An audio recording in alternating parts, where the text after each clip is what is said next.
From Los Angeles and Nashville, get ready to go behind the scenes with Entertainment Dudes. Well, hey, Jason. Hello, Cam. How are you today? I'm doing absolutely wonderful. So Nice shirt, by the way. Thank you. Well, this one is actually Digital Sputnik, which is not sponsoring this show currently today. Okay, wait. I've got one under here. Are you gonna strip? This is gonna be a really good show. Look at this. Hey, I like this. Why are you wearing this shirt thing when you can have this one on here? Come on, take it off, Cam. Take it off. I'm gonna do this. Yes. There we go. The show just got real good. Bam. If Entertainment you guys have got Dudes. some dollar bills and quarters, now you better start throwing them, because Merch.entertainmentdudes.com, and we've got one with our faces and without our faces. So yeah, there you you probably go. want one with our faces, because I mean, who wouldn't? Maybe. I mean, look at Cam. Maybe. How would you not want that face on your show? On your chest. Anyway, we've got a great show today. Another exciting episode. So we have Jane Michael and Anna Collins today. Prolific in the voiceover world. What can I say? And I mean, in demo production, voiceover, and they just purchased VO Atlanta. So we're going to dive into all of that stuff. So, and if you really want to see, like, if you have an entire day to look at their resumes, it'll literally take you an entire day just to day? scroll down the page to look at everything that they've been in. Jay, more than just a day. The show. I was going to start on doing my shirt, but I don't think leading with Moob would go over Moves real well. Moves are welcome on the show. I mean, it is MoobTube. I mean, no, YouTube. YouTube, my bad. We're Move Gnostic, so we're totally good on that. Move So Gnostics. where are you all joining us from today? So we're in Luxembourg today. Luxembourg. On the You other never side. know.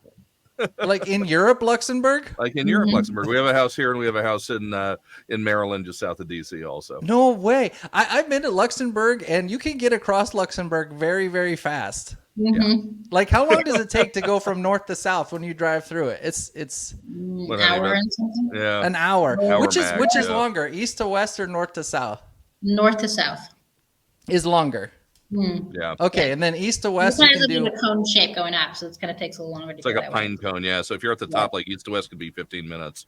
How in Luxembourg? How did that work? Are either of you Well, family or from there? Long story short, so Anna had moved here to be close to family and for a job back in 2006, 7, something like that. And I had my family had been living here for 4 or 5 years prior to that. My father worked at a satellite company here in their corporate communications department. So I came to visit over a Christmas and didn't see them a whole lot because they were in Europe. I was in the DC area. And so I would see them once every year or two for the better part of a decade. So I decided to come over Christmas and visit. And it was this wintry, magical, icy, like fairy, like something out of Frozen Christmas where, not quite snow, but everything was white frosted over and just deep frozen. And Europe is beautiful when it's like that. So I kind of fell in love and I decided, okay, I'm going to split time for a year. So I got an apartment in their village and put a studio in there and did 2 weeks there, 2 weeks in the DC area for the better part of a year. And about 7 months in, I'm getting ready to pack everything up and go back to the States permanently. And I went to a party, pointing that way, met a girl. That one fell in love. Wait, bought a house, how do had a I do kid. it? Mine's this way. Yeah.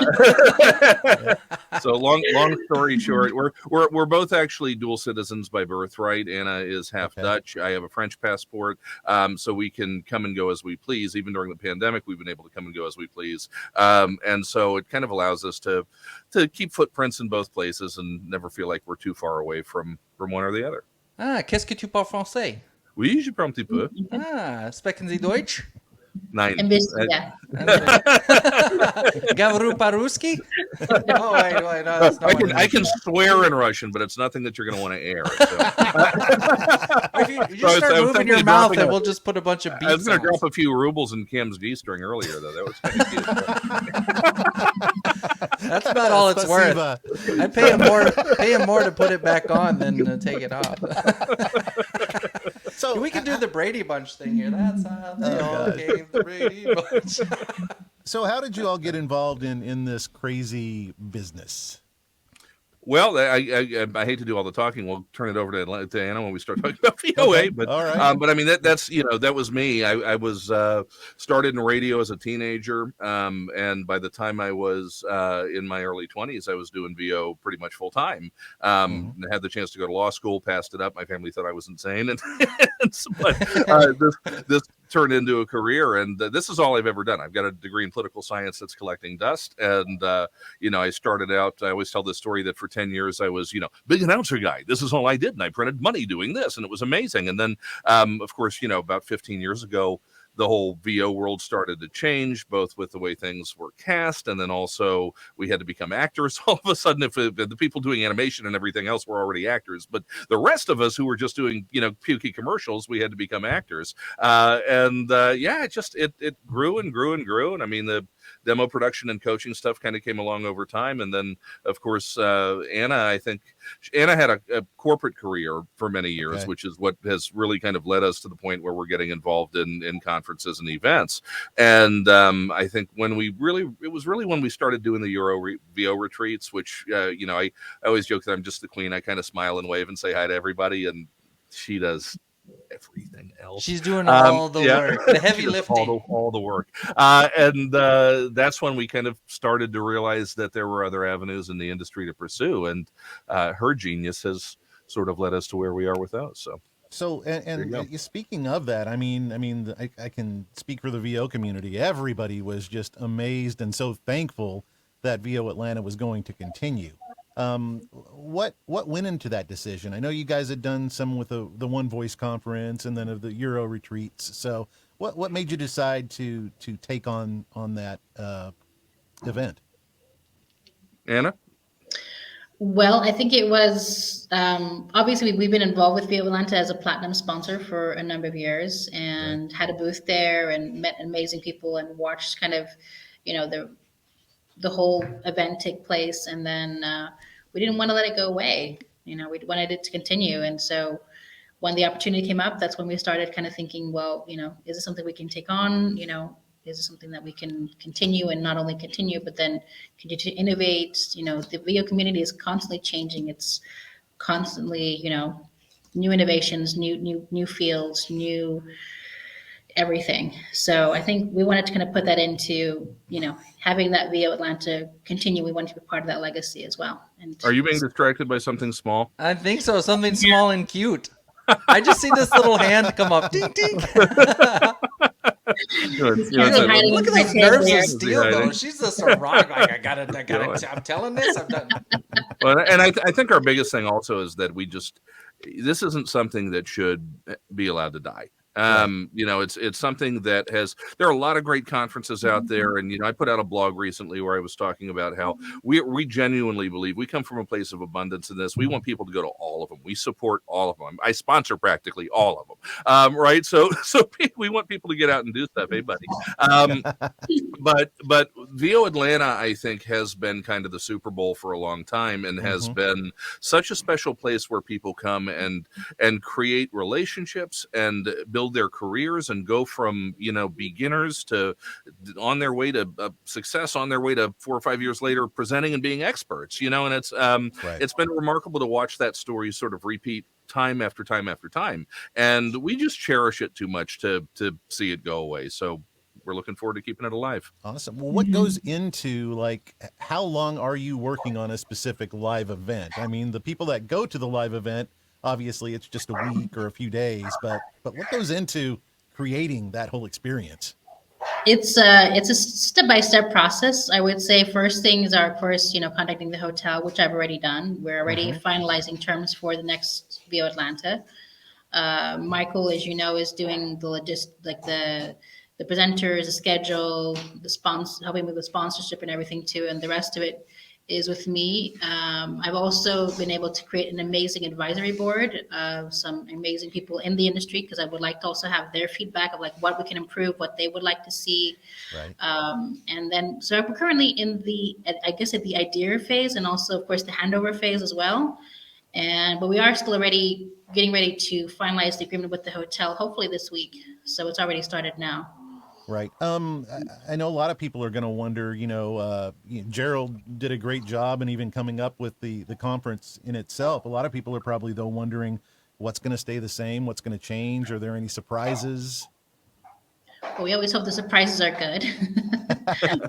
No funny nasty surprises.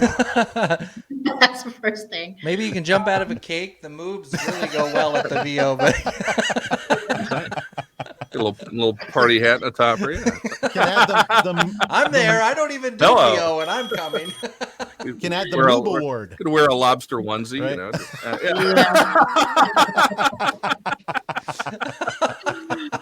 I'm suddenly very hungry, and I don't know why. Yes. Will there be a lobster dinner now? So that's no. No. That's what everyone's Will wondering. not be a lobster dinner, sadly, no. We've already looked at the cost for that, and unfortunately, if we don't want to have a drastic increase in ticket prices, we probably need to keep that under control.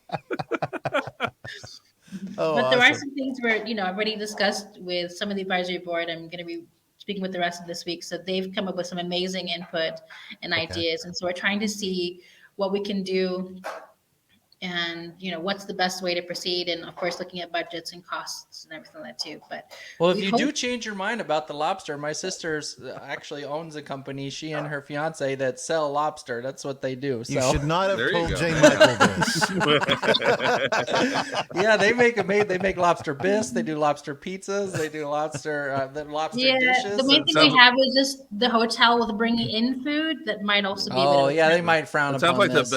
Jason was going off like the Bubba Gump thing, their lobster nugget. Bubba gum, the fried shrimp, baked shrimp kebabs. Yeah, lobster pizza, lobster gump, lobster gumbo.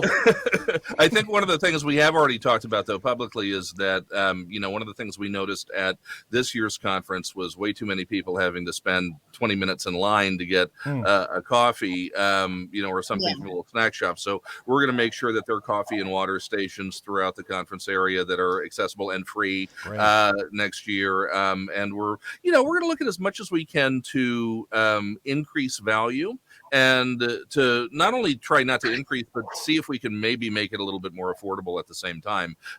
Because I know ticket price has been something that's been brought up from time to time in the past. Right. So we're in the stage right now where we're getting the back end of everything handed over. By June, we're into the deep planning phase and really looking at the numbers, and then we can start making some hard calls. But I think our biggest goal is that this is going to be everything everybody ever loved about VO Atlanta in the past. None of the things that maybe they didn't like all that much, and more that we're going to add in terms of value and experience. So that's what our hopes are. And it's hard for people to see because even at the price it was, when you actually get there and what you experience, I mean, the value is What way beyond happens at VO Atlanta? what you were paying. But I understand people one event just have a hard time thinking, can I pay that much for one event? But really, well, and the if you value, the value of any Yeah. of these conferences that are out there, when you Exactly. add up what it costs to work with any of the Individually. individuals who Right. are up there individually, or even in a small group, if you go to, if I do a workshop on the road, it's $500 a head. If Mary Lynn and Scott Right. Parkin are doing a workshop on the road, it's the same thing, $350, $450, $500 a head, right?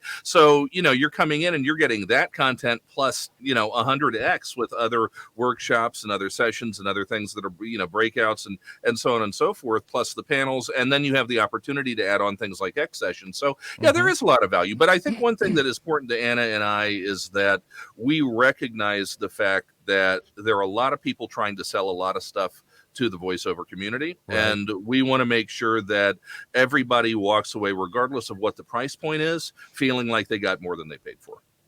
That's amazing. And speaking of that is, let's talk a little bit about the Unicorn Award, because that has been the highlight for the past few years of VO Atlanta. And what was the genesis of that? Well, the front half of that word was the genesis of it, which is that it was actually conceived of by a group of people, including AJ McKay, who came to me and said, we want to find a way to honor Jen Henry. This was, I don't know what, 5-6 years ago now, Yeah. or maybe 7 with the pandemic. And it started out as just what can we do to honor Jen at the conference? Because for anybody who knows Jen, she's somebody who, when we talk about the unicorn, who, gives back and gives back selflessly. And I mean, to the probably over the years, the detriment of her own career. She's now kind of emerging into stardom in VO, but she's probably 5 years behind where she could have been if she hadn't given away so much of her time because she cared about so many people. And so we wanted to honor that. And what started out as something small, a little moment, turned into all of a sudden we have people who want to donate about $100,000 worth of VO swag, and the next thing you know, it's everybody and their brother from the VO community standing up there, to honor this person. So that was the genesis of it. But what it became afterwards was a way to honor one individual within the community who, when we talk about the spirit of the unicorn, we talk about someone who is rare, someone who's unique, and someone who is selfless, and that's what we're looking for. It's unlike a lot of other things we do, which are need-based. This isn't need-based. It's merit-based. It's, what does this person do to inspire others within the industry? We try to avoid including people who are primarily known as coaches or demo producers or, quote unquote experts in the business who are already people who sell things to the community. Not that there's anything wrong with any of us who do that, but we're trying to give it to someone who really is a VO first and foremost. And so over the years, it's progressed to where so many different service providers and casting platforms and agents and managers and gear manufacturers are donating things to honor this person. And what it is now, we have 3 people who are nominated every year. The nominations are public. There's no cost. You can't nominate yourself. You have to put in someone else. And then we have the Founders Committee, which consists of myself, Ann Ganguza, Cliff Zellman, and Jen, who judge the entries and come up with a 3-person nominee field, of which one winds up being the winner. And the other adaptation that we made after the second year was that it's not a winner take all, because all 3 of these people, like this year we had JDK, we had Umberto Franco, and we had Bev Standing, who ultimately won the Unicorn Award this year in her second nomination. All 3, I mean, how can you decide between the 3 of them? We did. But at the end of the day, all 3 of them deserve to be recognized for their contributions. And so what they wind up doing is having like a fantasy football style draft where they select items on the list of contributions to help them as they think will suit them best in their careers and in growing their businesses. It's just a way for the whole community to give back. And the community is, I mean, you've got no shortage of nominations, I'm sure, because the voiceover community is one of the nicest and most helpful communities out of all the entertainment industry that I've been in. It's a lot of work. Yeah. Very cool. Tell me a little bit about the demo production side of your business. What made you decide to get into that? And you have a lot of successful demo clients. Well, it's funny because I never set out to be a demo producer. In fact, I'm not sure when I first started producing demos, I even knew that was a thing. It was really more born out of the fact that myself and the number of colleagues, we were getting a little tired of doing some big national spot or campaign or whatever it may be, getting, eagerly waiting like Christmas Day to get the spot back to put it on our reel, right? And then getting the spot back and going, what'd they do to the audio? I gave you good audio. And exactly. And so, we wound up getting so much. I mean, I did Dave Fenoy's promo demo not that long ago, and it was amazing going through all of his work. Okay. Right.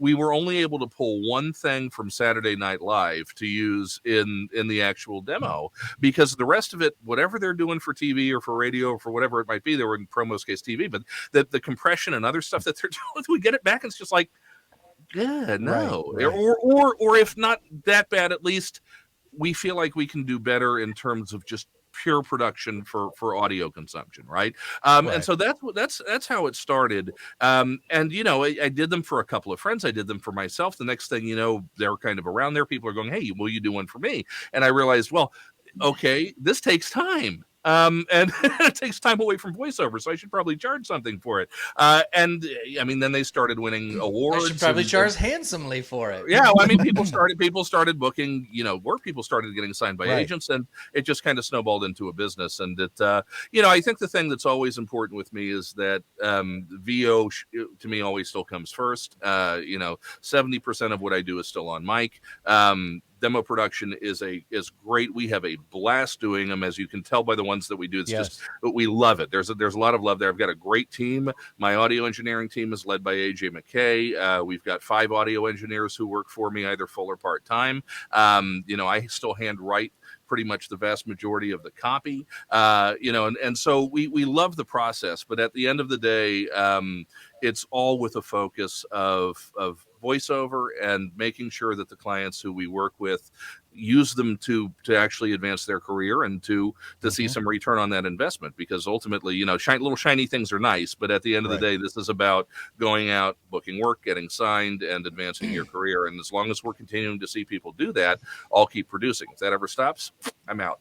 What makes us successful? Go ahead, Jason. I would say, how do you prep for a demo? Like, in terms of getting ready for it, what do I need to do? It's different for every talent. So I have people who are full-time working pros, rep by major coastal union shops, who come in, and we don't have to coach. I mean, they're ready sometimes to just rock it. I just need a new demo. That's what they're coming to me and saying. Will you listen to my stuff, write the copy, and sit down and direct me, and then get the production done.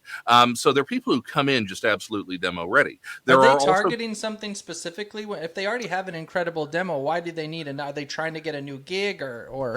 Usually it's a couple of different things. One is perhaps their agents have asked them to update it if it's an older demo, in order to help them sell them better. They may be looking for new or different representation. They may be looking to go with management of some sort. They may be looking to go and market it on their own in a different way. There is usually a driving purpose behind it. Again, that's also different with everybody who comes in. But then we have kind of the middle people who will come in who are, either full-time working pros or getting close and booking regularly, but they feel like they maybe need to do a little bit more work in a genre. So they'll either coach with me or one of the affiliate coaches that I work with, like Brad Highland or Jen, who's now coaching with us, or Bridget Reel, or they'll go out and work with another coach of their choice, and then they'll come back when they are demo ready and we'll work together.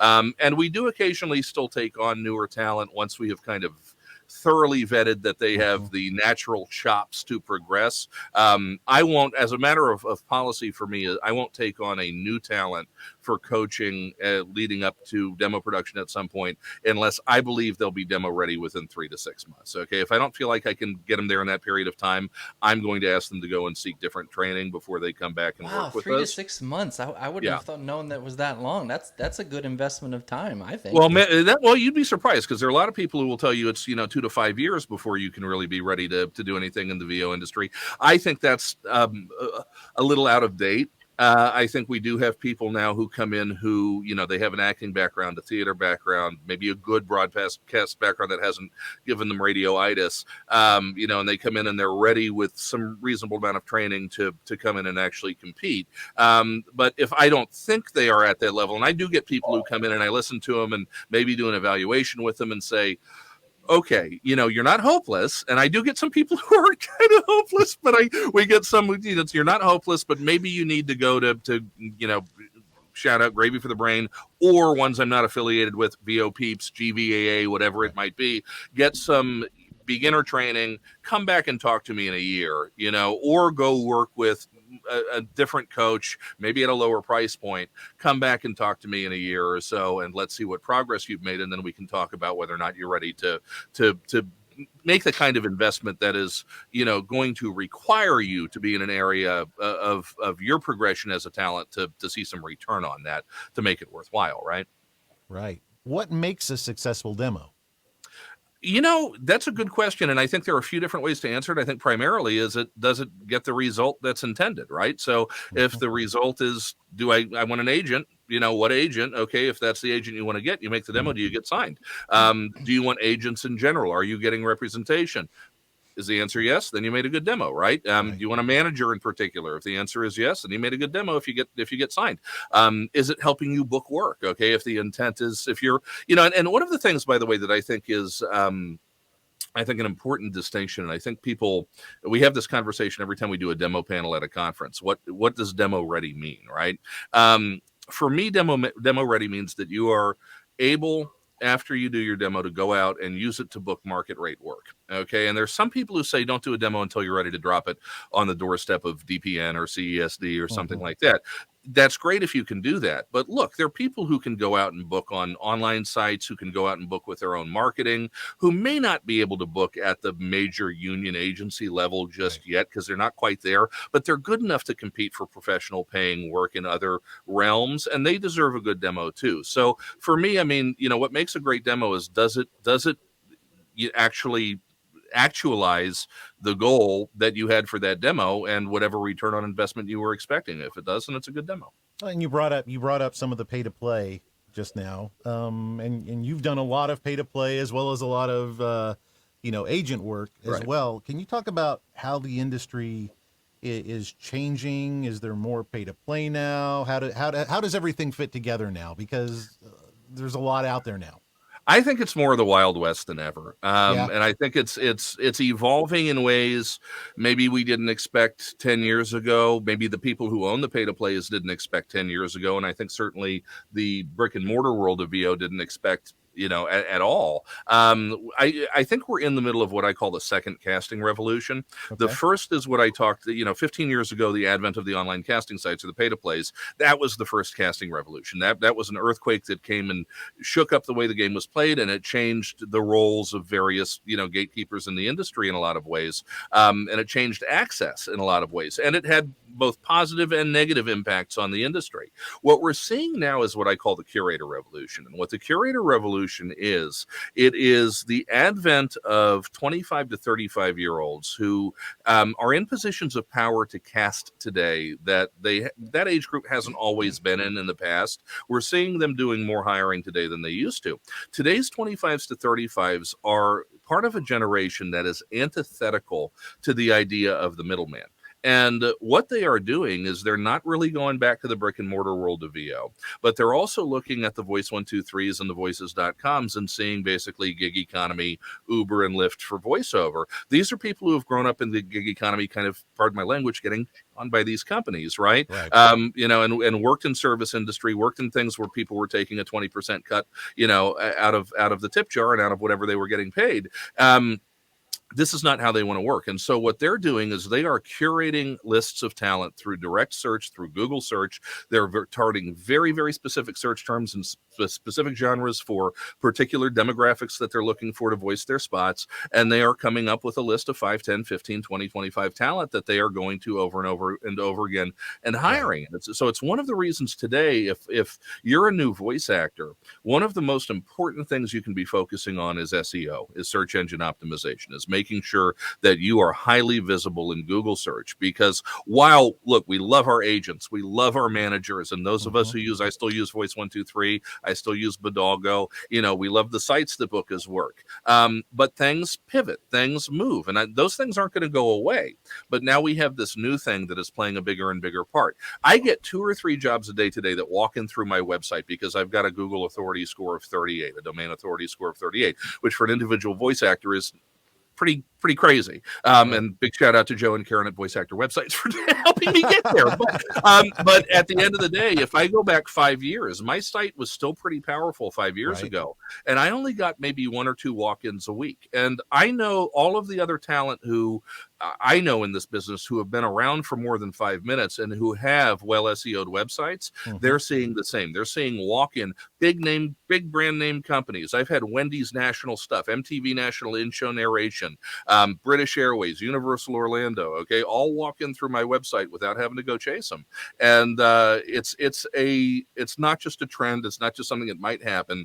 It's the reality of where we are today. So if you're a newer talent right now, SEO, it should be at least a third of your focus in making sure that you are visible out there in search. How important is a mobile ready site? Extremely. And now you look, I'm talking here as an educated layman. Okay. So if you want expert advice on this, go talk to Joe and Karen. But I do know one of the things that they've imparted me over and over and over again is that a mobile ready and mobile, what's the word that they use? Mobile optimized site is pretty critical. Jason, you got one? I just had one quick flashback way back to something you said at the beginning, Jay. It was actors a lot of times were doing voiceover commercial stuff, and they were being required to act. Right. So as far as how do you make that transaction? Because I mean, do you go to acting school? Do you what do you do to prep for that? And what's the difference? So there's going to be where I say do as I say, not as I do. I'm blessed to be a bit of an autodidact. I'm self-taught in pretty much everything I do.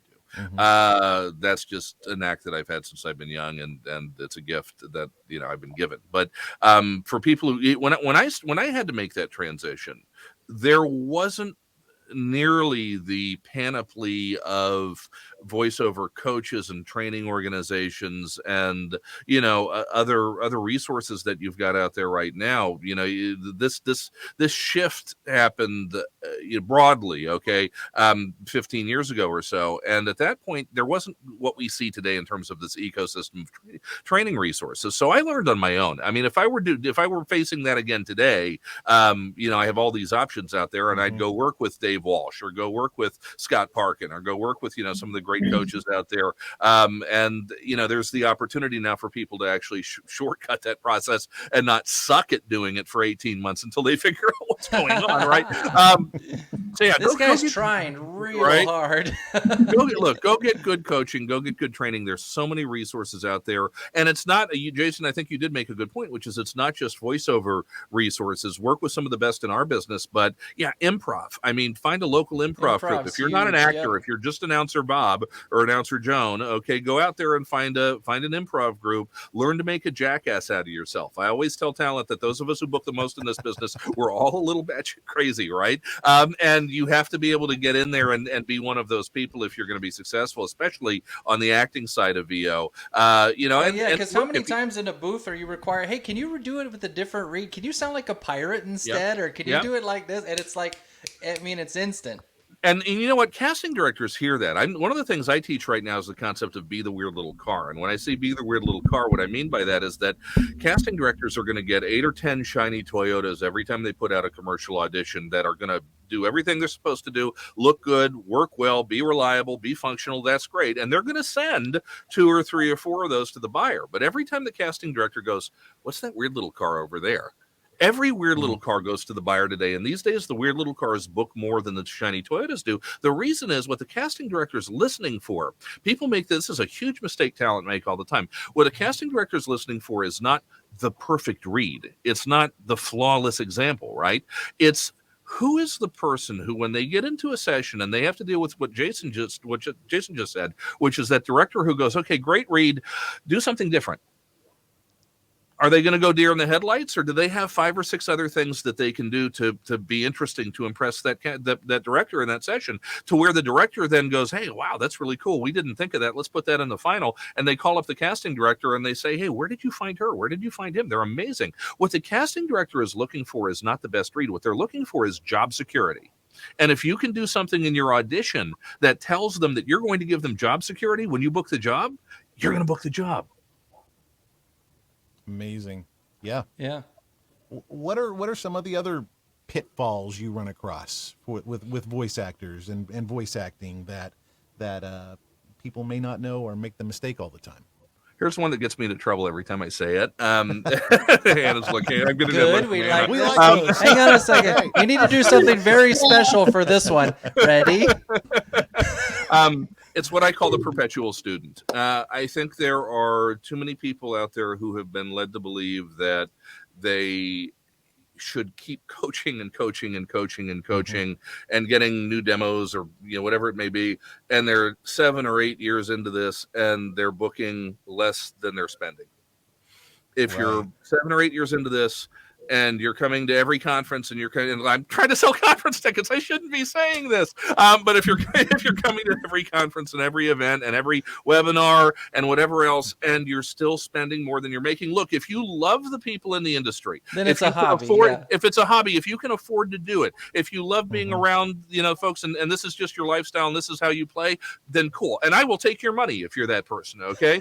But if you are somebody who is genuinely, earnestly trying to make a living doing this, and you're kicking the bedboard at night because it's not working, 7 years later, you might need to go do something else. And I see people who I feel like are getting taken advantage of. And, that's one thing that drives me crazy is if it hasn't worked after 4 or 5 or 6 years, you need to sit down and have an honest conversation with yourself about whether or not it's going to, and whether or not this is something that's going to pay the bills. And I think there's so many people out there. It's just constant encouragement. And we want to encourage you. Look, get after it, work hard. I do get, basically 3 kinds of people who come to me when they're new talent, 3 kinds of new talent that I talk to. They're the ones that I describe as being like that little girl who walks onto the stage on American Idol, who looks terrified, opens her mouth and sounds like Whitney Houston. Okay. And she was a great often, Angelica. but I mean, often 6 months, 12 months, 18 months later, they're already making full-time VO money. Okay. They're rare, but they're out there. Then there's the broad middle. There are a lot of people who come and go, okay, you've got some chops. I listen to him. You've got some chops. There's some instincts in here. Nice, nice vocal quality, although that's not as important today as it used to be. But there's some good things about you, but you need to go learn. Okay. So those are the people who usually a year, 2 years, 3 years later, they're starting to make some headway. They're starting to book some work. Maybe 3 years down the road, they're making a living. Okay. Or starting to. And I mean, maybe a low 5-figure living, but they're starting to have some income doing this. And then there's some people who come who are relatively low hope, and who maybe go try and see what happens, and see if nobody should tell you it's absolutely impossible, right? But if you have 2, 3, 4 coaches tell you we're not sure, or if you're again 2, 3, 4 years into this and you've worked with 8 of the best people in the industry and it's not happening, it might not be happening. And I think you just don't want to be that person who's spending money you need to pay the bills to do this. That's what worries me. Because there are plenty of people who take money from those kinds of people, and that's that's what worries me in this industry.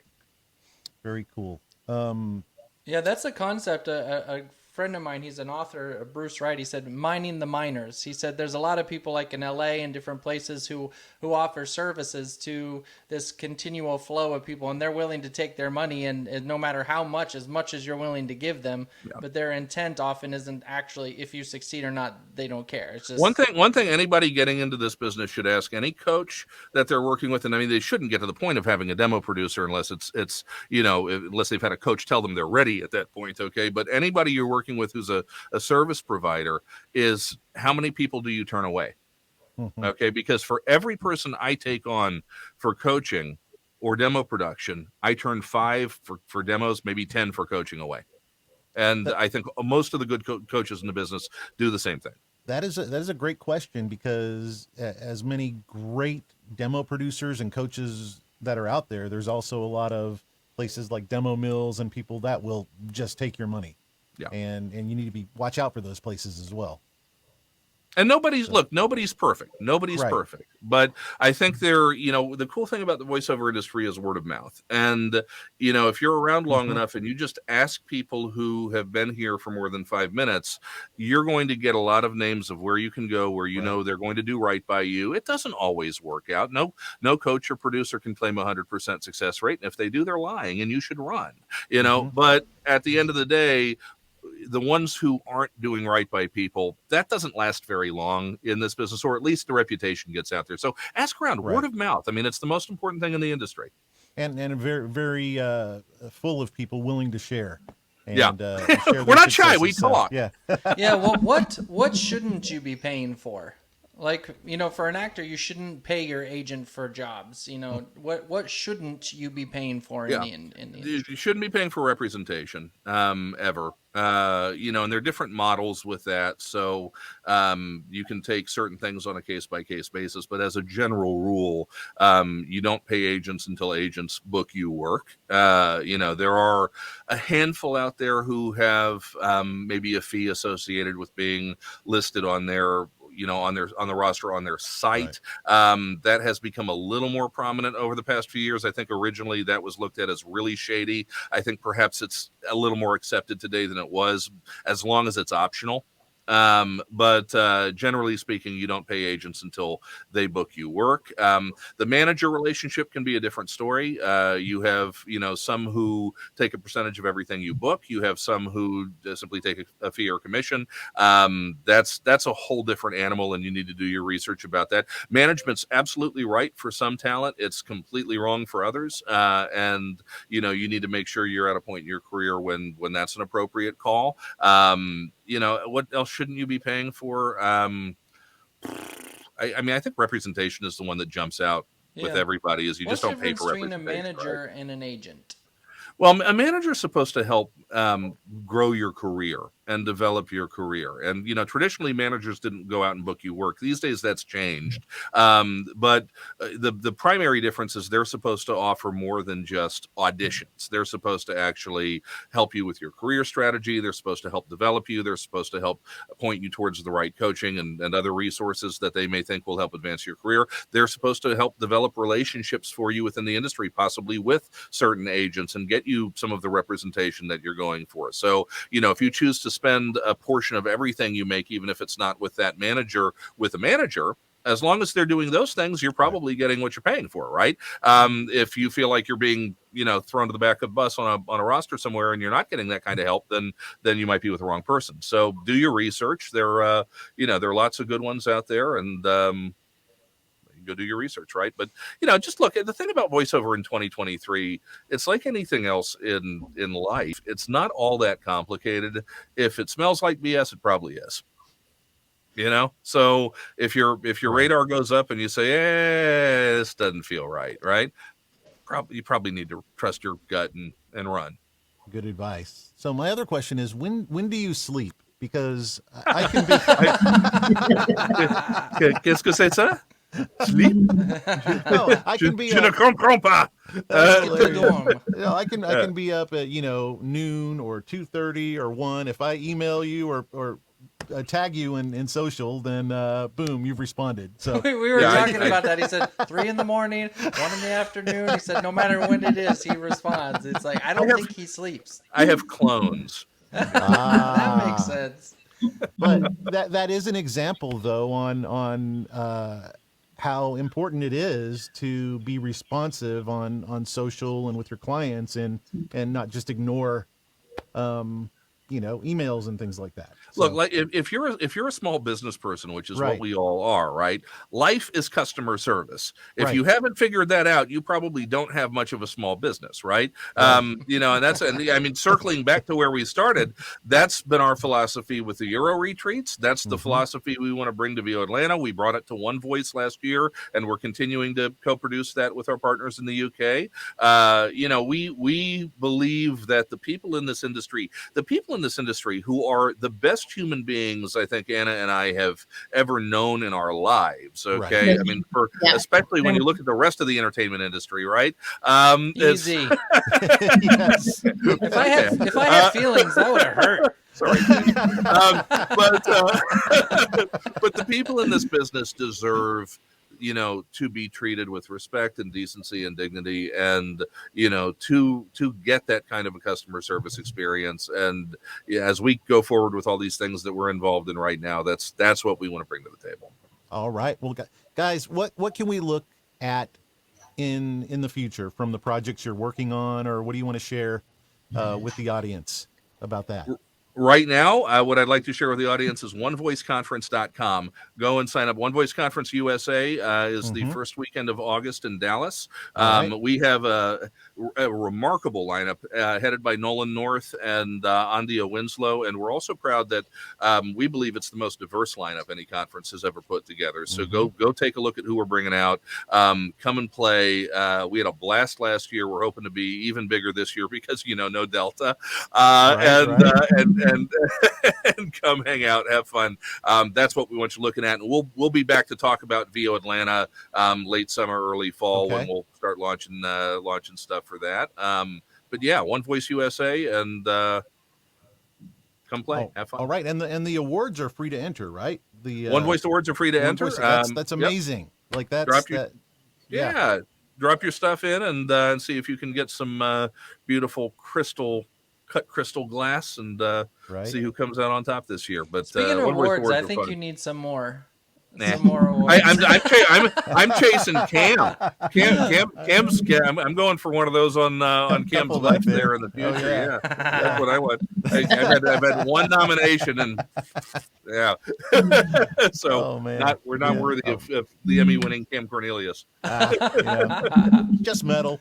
So Yeah, but it's really good at getting food out of your teeth, That's you know. true. So that's They're why I very- recommend one very for Well, sure. what I love about the Voice Arts Awards is that you can not only some people sometimes think they're beer taps back there, golden beer taps. At first, that's what I thought it was. It's like, is he in a bar? But they're weapons. They slightly changed the manufacturing about 2 years ago, and they were already pretty robust, right? But the new ones, I mean, if you're looking to rob a little old lady, and I mean, You it's have a cudgel.